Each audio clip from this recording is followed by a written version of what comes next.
Hello and welcome dear students to my channel ma'am की पढ़ाई. I am your teacher Shubhi Malviya. Students, today we will continue our geography chapter.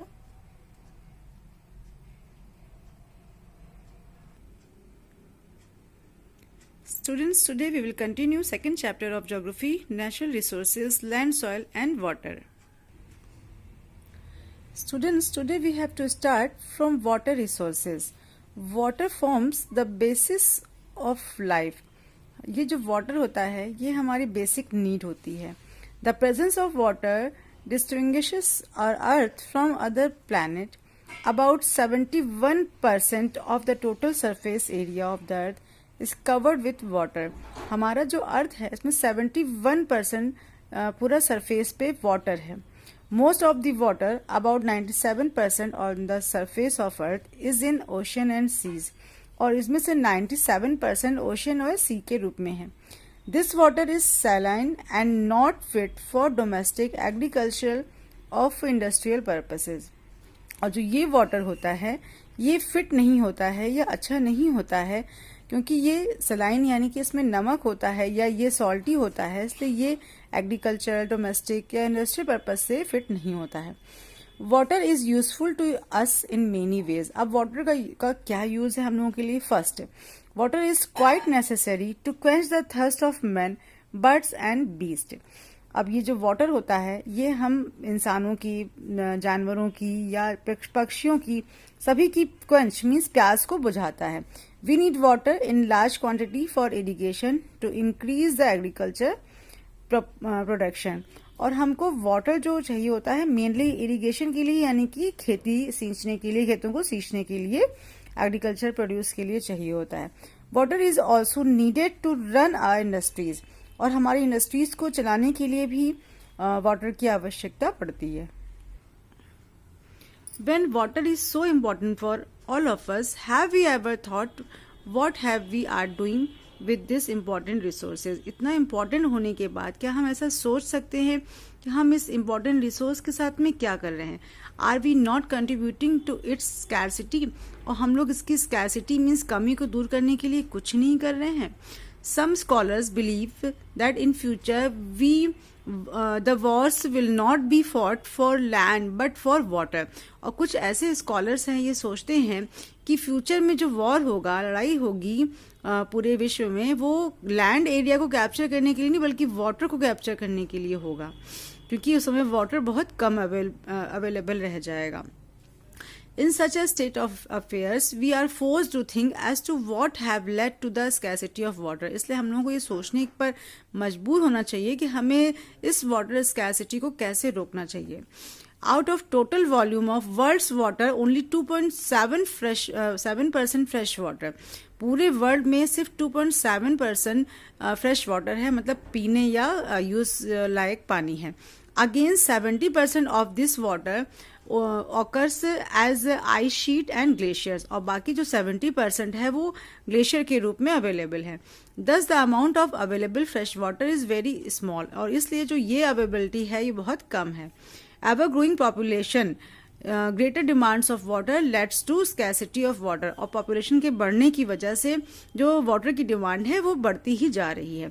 Facilitate higher food grain production. अब अधिक से अधिक food grain production करने के लिए भी water reserves are being over exploited which leads to scarcity of water.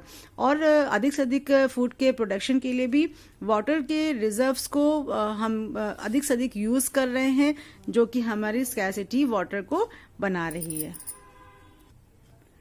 An average urban Indian uses about 150 liters of water every day. लगभग 150 litres हर एक व्यक्ति एक दिन में यूज करता है. क्या यूजेस है? ड्रिंकिंग में 3 लीटर्स, कुकिंग में 4, बाथिंग में 20 लीटर्स, फ्लशिंग में 40, वॉशिंग क्लोथ्स में 40, वॉशिंग यूटेंसिल्स में 20 और गार्डनिंग में 23. तो इसका टोटल हो गया 150. इसके साथ में ever increasing number of industries has made the matter worse by putting extra pressure on existing fresh water resources. जो इंक्रीज हो रही है, इंडस्ट्रीज दिन पर दिन बढ़ती जा रही है, उनके ज़्यादा यूज होने की वजह से हमारा वाटर स्कैर हो रहा है, बहुत कम हो रहा है। The pollution of water by domestic and industrial waste, chemicals, pesticides and fertilizers has made the water unfit for human use. एक तो वाटर बैलेंस से कम है, ऊपर से जो ये वेस्ट जाते हैं इंडस्ट्रीज के, फिर केमिकल्स हैं, पेस्टिसाइड है, फर्टिलाइजर्स है, इन सब की वजह से जो हमारे पीने योग्य भी पानी है वो भी अनफिट हो जाता है, जो कि वाटर स्कैरसिटी का रीजन बनता है। अब आते हैं water cycle. This little amount of fresh water available for human consumptions always remains constant. अब जो हमारा जो ह्यूमन कंजम्पशन है वो तो हमेशा वैसे ही कांस्टेंट रहेगा, मतलब बना ही रहेगा।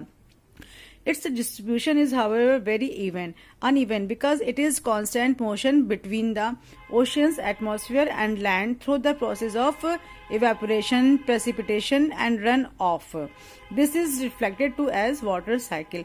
और इसी का जो मोशन होता है ये अनइवन है, चूंकि पूरे में इसका डिस्ट्रीब्यूशन, तो ये ओशियन से एक प्रोसेस में, एटमॉस्फेयर में और लैंड के थ्रू, एक प्रोसेस के थ्रू वो इवेपोरेट हो जाता है, ऊपर उड़ता है और फिर वो प्रेसिपिटेशन बारिश के रूप में या स्नोफॉल के रूप में ऊपर जाके ठंडा होके वापस फिर से नीचे ओशन में या रिवर्स में आ जाता है। तो यही हमारा कहलाता है water cycle.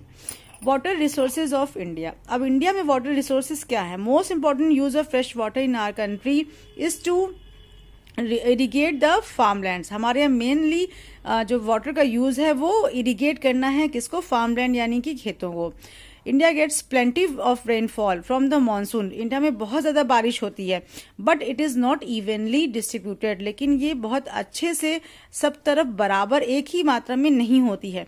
Thus some parts get flooded while other parts suffer from drought. इसीलिए कुछ एरियाज में इतनी बारिश हो जाती है कि वहां फ्लड यानी बाढ़ आ जाती है, और कुछ एरियाज एकदम ड्राई रहते हैं जिससे वहां पर सूखा पड़ जाता है, ड्रॉथ पड़ जाता है। To solve this problem we need to divert water from the water surplus regions to water desolate regions, means deficit region। फिर इसीलिए हम लोगों को उन एरिया से वाटर सरप्लस यानी जो एक्स्ट्रा वाटर है उन एरियाज में भेजना चाहिए जहां पर वाटर की बहुत ज्यादा कमी है या सूखा एरिया है।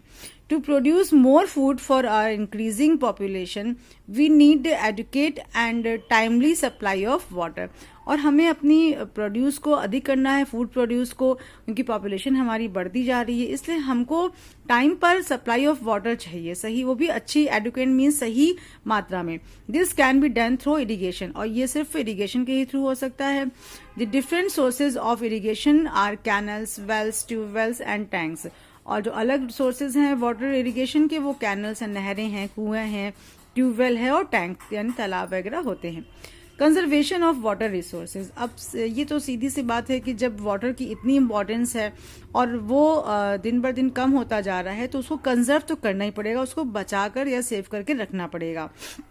Access to clean to adequate water source is a major problem facing the world today। आज के समय में पूरे वर्ल्ड की ये मेजर प्रॉब्लम हो गई है कि सही मात्रा में पानी का सोर्स मिलना।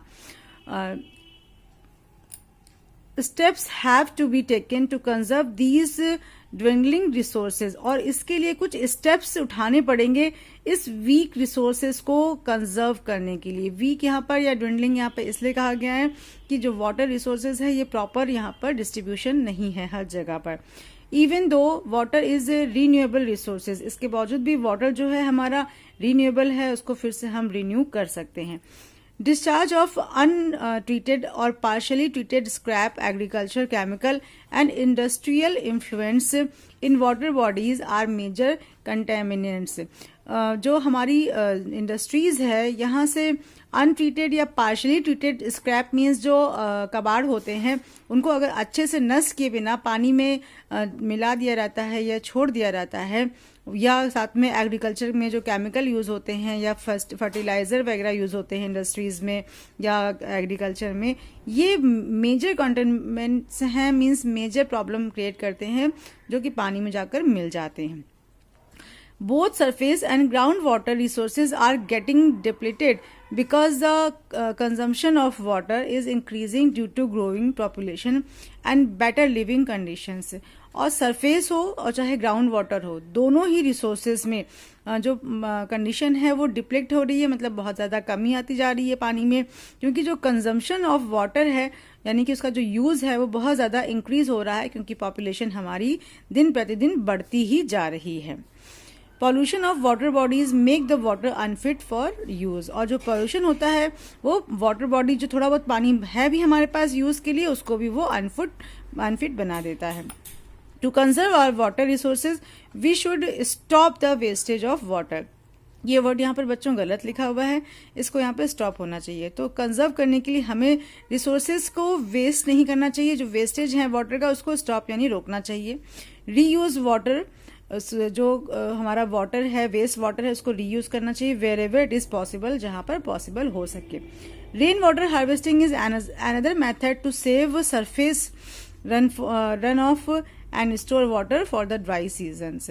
और जो रेन वाटर हार्वेस्टिंग मीन्स जब बारिश का पानी आता है तो लोग अपनी छतों पर उनको प्रिजर्व कर लेते हैं, इकट्ठा कर लेते हैं और फिर उसको बाद में यूज करते हैं, तो वो रेन वाटर हार्वेस्टिंग होता है. तो ये एक अलग मेथड है जिसके थ्रू जो वाटर है उसको स्टोर किया जा सकता है. साथ ही साथ dam should be build across rivers to check floods. और डैम्स को बनाना चाहिए जो कि फ्लड के टाइम पर वो अपना वर्क करते रहें और साथ ही साथ में स्टोर को करते रहते हैं, कर सके अपने रिजर्वियर्स में. The canals are use for irrigation the fields. और नहरों का यूज इरीगेशन के लिए होता रहे खेतों को. साथ ही साथ में use of sprinklers and drip irrigation method also save loss of water. और स्प्रिंकलर्स और ड्रिप इरीगेशन का यूज करना चाहिए खेतों में, जिससे कि जो वाटर है वो लॉस ना हो सके, क्योंकि कभी कभी एक्स्ट्रा वाटर भी पानी में बहता रहता है जिससे वाटर लॉस होता है. तो अगर ये स्प्रिंकलर्स मीन्स हल्के छिड़काव टाइप में या ड्रिप या ड्रॉप के रूप में थोड़ा थोड़ा सा अगर डाला जाएगा तो इससे पानी लॉस नहीं होगा और पानी बचेगा.